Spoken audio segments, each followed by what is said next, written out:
ringing up Christopher Browell.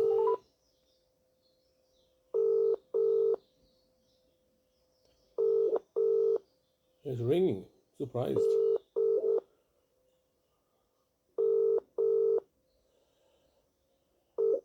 This is the Vodafone voicemail service for 07769247196. Please leave a message after the tone. When you finish recording, please hang up or press the hash key for more options. Yes, hello Mr. Browell, it's Mr. Hussain here, once again leaving yourself a daily voice message asking you to contact me regarding the welfare and whereabouts of my brother whom you have kidnapped and are holding him in your lawful detention now.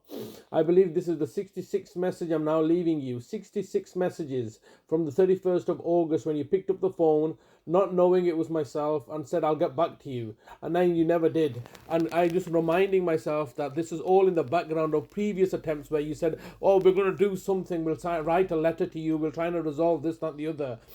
And how you've resolved it is through an act of violence and aggression by coming down and unlawfully arresting me from my home and then subsequently kidnapping my brother. This is how you resolve things, isn't it? You choose not to act with sobriety, but look to act with aggression and abuse of power and authority in order to achieve your objectives. And that's how you've achieved your always achieved your objectives.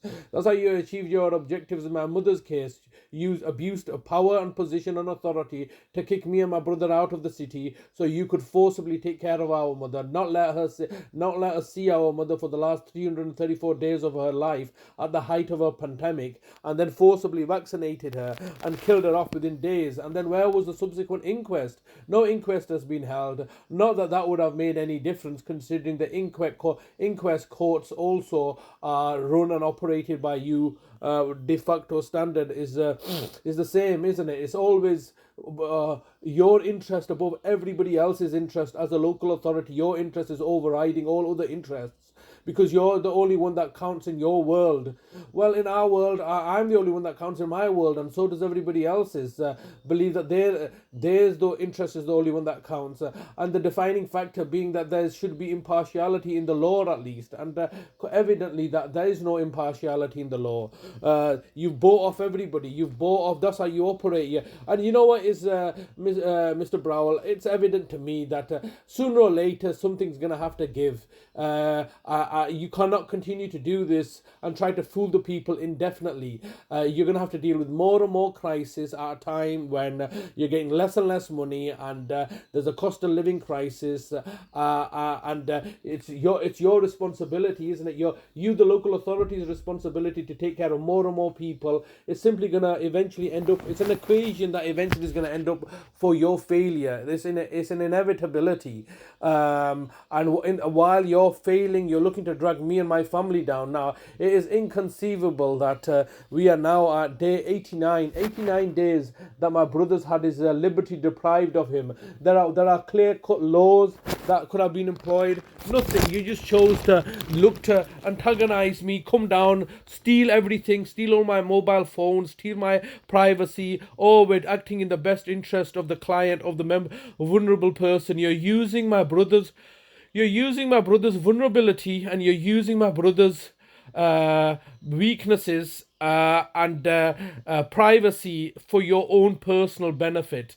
That's what happened in my mother's case. My mother's rights to her own rights, her disability of dementia, and her right to privacy and a family life was hijacked and subverted and sabotaged for your benefit, the local authorities' benefit. This is all designed for your benefit, and that's not how the laws work. Obviously, my mother had capacity; she had authorized me to act on her behalf, just like my brother has capacity; he's authorized me to act on his behalf. But you want it your way, and when you had tried to do this act of aggression previously on the 3rd of August 2018, it's all fallen flat on your face, and you had to release him back into my care. Now nearly 90 days days later, you have how have you cared for him? In my mother's case, you had two carers working 24 hours a day, 7 days a week, caring for my mother at our own home. This time, you've removed my brother from his home. You've changed his correspondence address. You're basically making decisions for him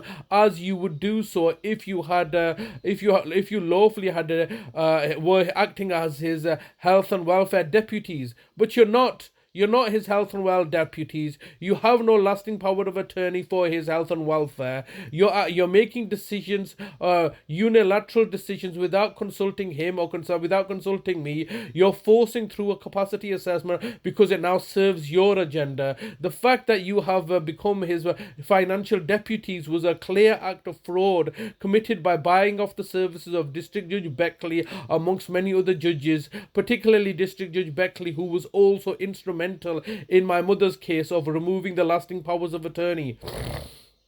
I kept on trying to engage with you, saying, look, how shall we resolve this now that you've criminally convicted me and now want me to take care of them for free while I help you save on substantial care costs? And you had no answer other than put him back into my care, when I've then subsequently tried to resolve the situation by getting him his lasting powers of attorney so we can remove forward. You've then been instrumental in colluding and conspiring with the Office of the Public Guardian, Nick Goodwin, in order to remove my lasting powers of attorney, including attempting to remove my sister's lasting power of attorney. You have 15 seconds recording time remaining.